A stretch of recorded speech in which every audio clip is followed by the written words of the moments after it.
Assalamu alaikum. My name is Ayman. Today I am discuss about individual and group behavior. Individual. Why to focus on individuals? Individuals क्या है और हम individuals पर क्यों focus करते हैं? कोई भी ऑर्गेनाइजेशन जो है वो डिफरेंट इंडिविजुअल्स का मजमुआ होती है। तो जब तक हम इंडिविजुअल्स पर फोकस नहीं करेंगे तो उतनी देर तक हम कोई भी ऑर्गेनाइजेशन नहीं बना सकते। डिफरेंट इंडिविजुअल्स मिलकर एक ऑर्गेनाइजेशन बनाते हैं। तो अगर हम इंडिविजुअल्स के बिहेवियर्स को समझ जाएंगे तो हम समझ जाएँगे कि हमने इनको किस तरह से मैनेज करना है और इनके बिहेवियर्स को किस तरह से मैनेज करना है। नेक्स्ट है individual variables. We look to have we have to look at 3 individual variables biographical characteristics, ability and learning. सबसे पहले हमारे पास है बायोग्राफिकल करैक्टरिस्टिक्स। ये मैनेजर को रेडली अवेलेबल होती हैं। बायोग्राफिकल करैक्टरिस्टिक्स वो होते हैं जो मैनेजर के पास एम्प्लॉय की पर्सनल फाइल का जितना भी डाटा होता है वो इसमें लिखा होता है। इस चीज़ का कोई ताल्लुक नहीं है कि अगर आपकी ये ज़्यादा ये काम है तो उस लिहाज से आप ज़्यादा प्रोडक्टिव होंगे या कम प्रोडक्टिव होंगे। मतलब इन चीज़ों से हम ये देख सकते हैं कि मतलब ये परसेप्शन है हमारी। लेकिन ज़रूरी नहीं है कि ऐसा वाक़ई में ही हो कि इस तरह का बंदा इस तरह का है या इस तरह का है। नेक्स्ट है एबिलिटी। मतलब जिस बंदे में ज़्यादा एबिलिटी होगी, वो ज़्यादा अच्छे तरीके से परफ़ॉर्म करेगा। जब हम किसी बंदे को जॉब देने लगते हैं, तो सबसे पहले हम उसकी एबिलिटी को चेक करते हैं। फर्स्ट जब हम कोई भी जॉब एनालाइज़ करते हैं, तो जिनको हम हायर करते हैं, इनको देखते हैं कि जो काम इनको ऑर्गेनाइज़ेशन ने दिया है, उसकी एबिलिटी इनमें है भी या नहीं। तो एम्प्लॉयी की एबिलिटी को टेस्ट करना बहुत ज़रूरी होता है। सेकंड ये कि प्रमोशन और ट्रांसफ़र के जो डिसीजन हैं, वो इंडिविजुअल्स को इफ़ेक्ट कर सकते हैं। अगर हमने एक बंदे को जॉब देने के लिए पहले से हायर कर लिया है, लेकिन फिर हमें पता चला कि इस जॉब के लिए ये फिट नहीं है, तो हम उसको किसी और जगह पे जॉब दे सकते हैं, यानी मॉडिफ़ाई कर सकते हैं। थर्ड ये कि एबिलिटी को बढ़ाने के लिए हम ट्रेनिंग कर सकते हैं, मज़ीद उसको बेटर बना सकते हैं। नेक्स्ट है लर्निंग। मतलब जब भी किसी बंदे का बिहेवियर चेंज होगा तो इसका मतलब है कि उसने कुछ ना कुछ लर्न किया है। जब हम लर्निंग करते हैं तो हमारा बिहेवियर भी चेंज होता है। मैनेजर को चाहिए कि वो इस तरह बिहेव करे कि एम्प्लॉय उससे इम्प्रेस हो और अच्छा परफॉर्मेंस दे। नेक्स्ट हमारे पास है group. Two or more interacting and interdependent individuals who come together to achieve specific goal. जब दो या दो से ज़्यादा लोग मिलकर किसी एक मकसद के लिए काम करते हैं तो उसको हम ग्रुप कहते हैं। Types of group. There are two types of group, formal group and informal group. Formal group क्या होता है? ऐसा ग्रुप जिनको ऑर्गेनाइजेशन बनाती है इसको हम फॉर्मल ग्रुप कहते हैं। ग्रुप बनाने के बाद जो लोग ग्रुप में काम कर रहे होते हैं तो फिर ऑर्गेनाइजेशन उनको एक्टिविटीज़, असाइनमेंट्स और टास्क असाइन करती है। नेक्स्ट है इनफॉर्मल ग्रुप कि इनको ना तो कोई ऑर्गेनाइजेशन क्रिएट करती है ना ही कोई कंपनी क्रिएट करती है, बल्कि ये सोशली क्रिएट हो जाते हैं। नेक्स्ट है why do people join groups. लोग ग्रुप को क्यों ज्वाइन करते हैं? ग्रुप को ज्वाइन करने की बहुत सी वजूहत हैं। फर्स्ट पॉइंट हमारे पास है द प्रोडक्टिविटी और आउट विल इंक्रीज। ग्रुप को ज्वाइन करना, लोग इसलिए भी ग्रुप को ज्वाइन करते हैं कि उनकी जो प्रोडक्टिविटी है, उनकी जो आउटपुट है वो इंक्रीज़ हो एज़ कम्पेयर टू इंडिविजुअल। क्योंकि इंडिविजुअल की प्रोडक्टिविटी उतनी इंक्रीज़ नहीं होती जितनी ग्रुप में काम करने से होती है। नेक्स्ट है the group help the individual to feel stronger. लोग इसलिए भी ग्रुप को ज्वाइन करते हैं कि ग्रुप को लोग ज्वाइन करने के बाद खुद को स्ट्रोंगर फील करते हैं, स्ट्रॉन्ग फील करते हैं। क्योंकि ग्रुप में अगर कोई प्रॉब्लम्स आ जाती है तो सारे मिलकर उसको ईज़िली सॉल्व कर लेते हैं। नेक्स्ट है it help in recognising the status of the individual. जब कोई बंदा इंडिविजुअल काम करता है तो उसको कोई ना कोई रिकॉग्निशन नहीं दी जाती, लेकिन जब कोई बंदा ग्रुप में काम करता है तो उसको रिकॉग्निशन मिल जाती है, उसको स्टेटस मिल जाता है। नेक्स्ट है it help in creating the healthy and friendly environment. जब कोई अकेला आदमी काम करता है तो वो किसी न किसी स्टेज पे जाके बोर हो जाता है। लेकिन जब बहुत सारे लोग मिलकर काम करते हैं तो वहाँ पे फ्रेंडली इन्वायरमेंट क्रिएट हो जाता है, वहाँ पे हेल्दी इन्वायरमेंट क्रिएट हो जाता है। तो इस तरह से कोई भी पर्सन बोर नहीं होता। नेक्स्ट है it help the people to accomplish a particular task. कि जब आपको पार्टिकुलर टास्क दिया जाता है तो उसको कंप्लीट किया जाता है। जब कोई इंडिविजुअल काम करेगा तो हो सकता है उसको टास्क परफॉर्म करने के लिए बहुत ज़्यादा टाइम लग जाए। लेकिन जब वही काम हम ग्रुप में करेंगे तो हम उस टास्क को जल्दी कंप्लीट कर लेंगे। नेक्स्ट है advantage of group. First advantage है provide better solution.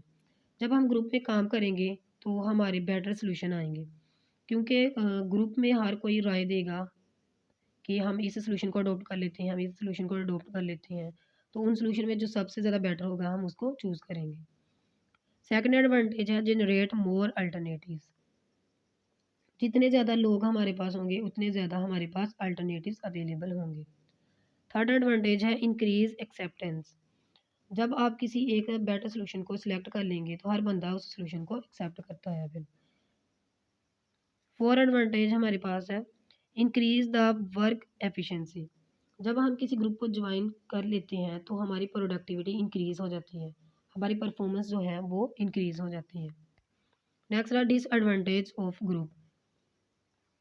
Following are the disadvantage of group. सबसे पहले हमारे पास है टाइम कंज्यूमिंग। ग्रुप को ज्वाइन करने से कभी कभार हमारा टाइम जो है वो बहुत ज़्यादा कंज्यूम हो जाता है। नेक्स्ट है प्रेशर टू कन्फर्म।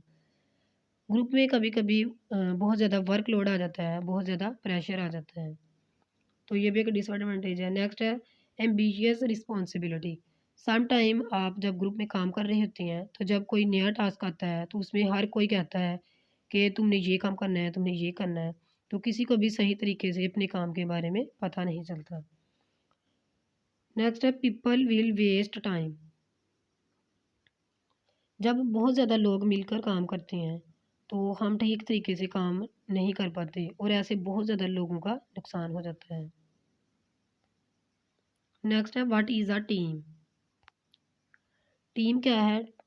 टीम में इंडिपेंडेंट मेंबर होते हैं, ग्रुप से भी ज़्यादा, और एक गोल को अचीव करने के लिए लोग टीम में मिलकर काम करते हैं।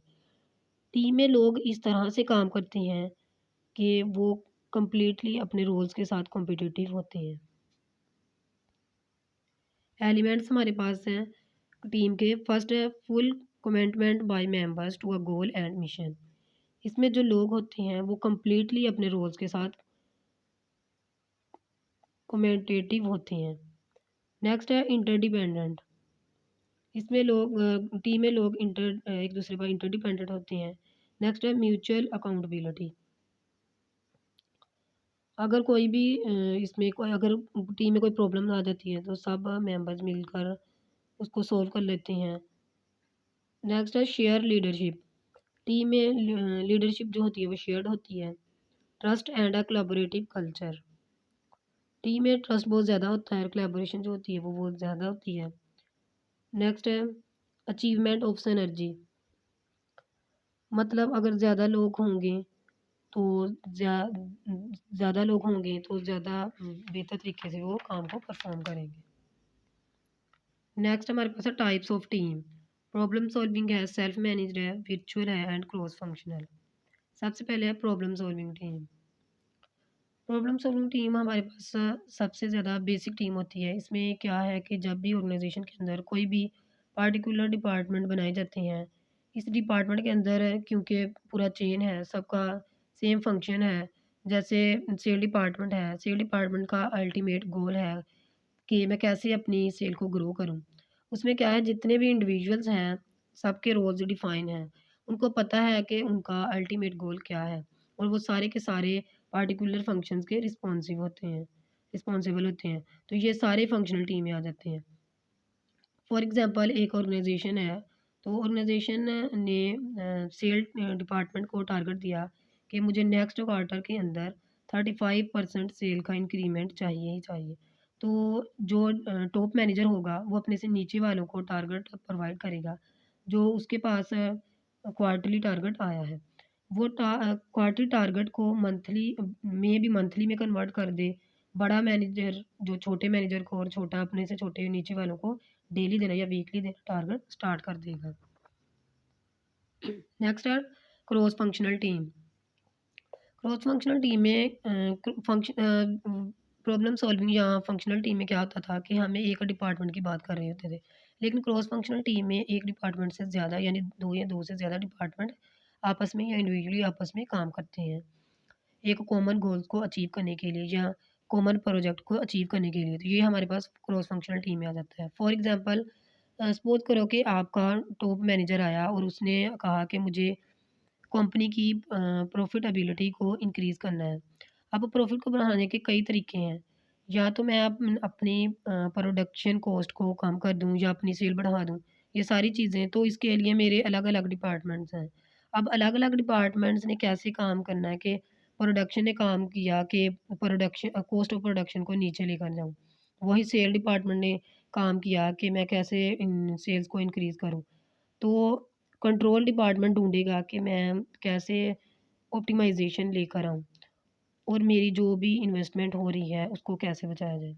तो ये हमारी क्रॉस फंक्शनल टीम में आ जाता है। नेक्स्ट है सेल्फ मैनेज टीम। ये सारी जो इंडिविजुअल टीम्स को अपने ऊपर किसी को भी ज़रूरत नहीं है उन पर नज़र रखने के लिए कि काम हो रहा है या नहीं। तो कुछ बहुत ज़्यादा मोटिवेटिव लोग होते हैं, उनको उनकी जो भी टीम बनी होती है वो खुद ही मैनेज करके गोल्स को अचीव कर लेती हैं। तो ये आपस में ही मिलकर काम कर लेते हैं। तो ये हमारे पास सेल्फ मैनेज टीम में आ जाता है। नेक्स्ट हमारे पास है वर्चुअल टीम। वर्चुअल टीम में क्या होता है कि जब इंडिविजुअल्स साथ में फिज़िकली प्रेज़ेंट ना हो, नेट वगैरह से कनेक्टेड हों, लेकिन उनका जो कोलैबोरेशन है वो जो कॉमन गोल्स को अचीव करने का है, तो ये हमारे पास वर्चुअल टीम में आ जाता है। फॉर एग्ज़ाम्पल कि फ्रीलांसर की जितनी भी मार्केट है, उन सब का क्या होता है कि आप इंडिविजुअल को या इंडिविजुअल कंपनी की कोई भी प्रोजेक्ट है, उसको आउटसोर्स कर देते हो। तो ये सारा वर्चुअल टीम में आ जाता है हमारे पास।